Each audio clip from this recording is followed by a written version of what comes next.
Hey, welcome to another episode of GeekOutdoors.com. So the previous episode, I actually bought a brand new laptop. Now, I have not bought a brand new laptop in over 8 years. And one thing I was really disappointed with is the fact that you're getting so much less for paying so much more money. And so I'm going to go on a rant today.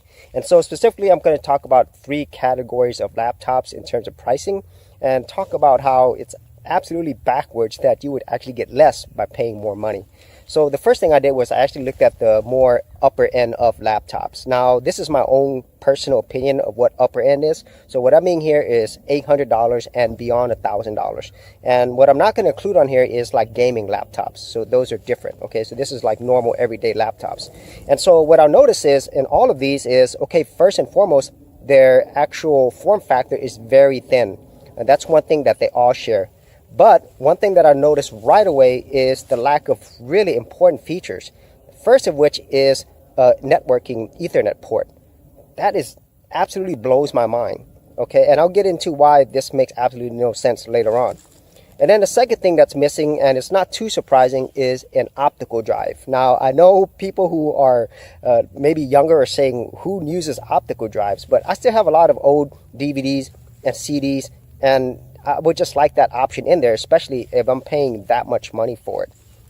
And then the third thing that I noticed was it did not have as many ports available. Okay, so I think all of it has to go back to the form factor at the beginning, but then it doesn't really make sense to me as well. Okay, so after that, I actually went down to the mid tier. So the mid tier for me here is anything from $500 to $800. Okay, and so I saw the same things here. You know, you would have a lack of all of these things, especially the networking port. That one just baffles my mind. And so the final thing is I went to the lower tier. So the lower tier, if you go anything from, let's just say, $300 up to $500, this is where I saw the computers with the most features built in, i.e. they have an Ethernet port, they have an optical drive, and they have more ports than their more expensive counterparts. And then anything below that, it makes sense. You know, they're kind of like netbooks. You know, that's kind of like the laptop that I bought. So I wouldn't figure that you would have a lot of features there. And so this is the thing that really gets me, okay? And this is my rant. Why am I paying more for less features? That's absolutely mind-blowing, especially something like an Ethernet port. You know, it makes absolutely no sense to me. And the form factor excuse doesn't make sense because I'm looking at these other laptops, you know, that the Ethernet port is not that much larger than the HDMI port. And the way some of these are built, they're actually wrapped around the laptop. And so you could easily have an Ethernet port. And so besides the whole, in my opinion, excuse of having a thin form factor, I think it really has to do with you buying accessories.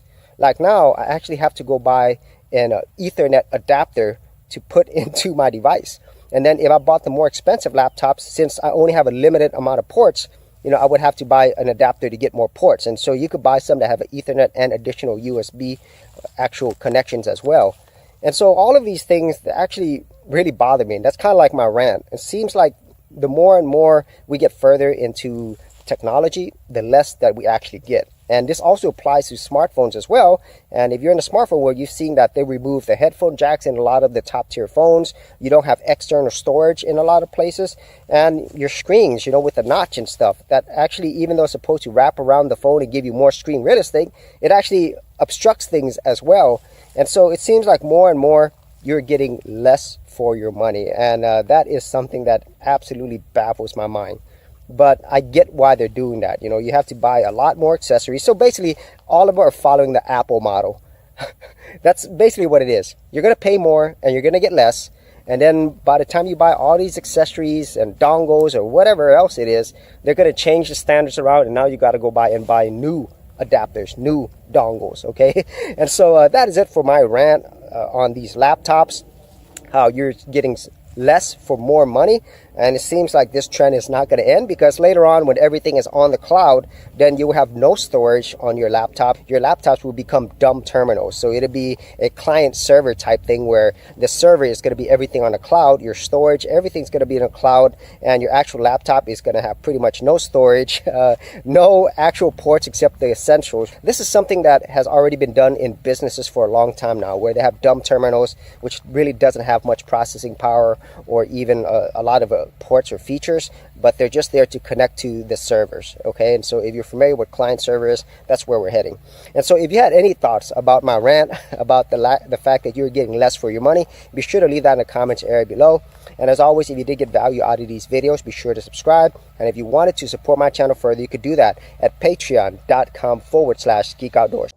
Hey geeks, if you are a creative geek like me and you actually wanted to learn how to create content on YouTube and other places on the internet, then join my Go Content Creators group, where you would get access to 30 free videos and more continuing content for all their creative geeks out there. And the best part of it is, all of this is free. All you have to do is simply go to the link below, head over to our page, and join my Go Content Creators group.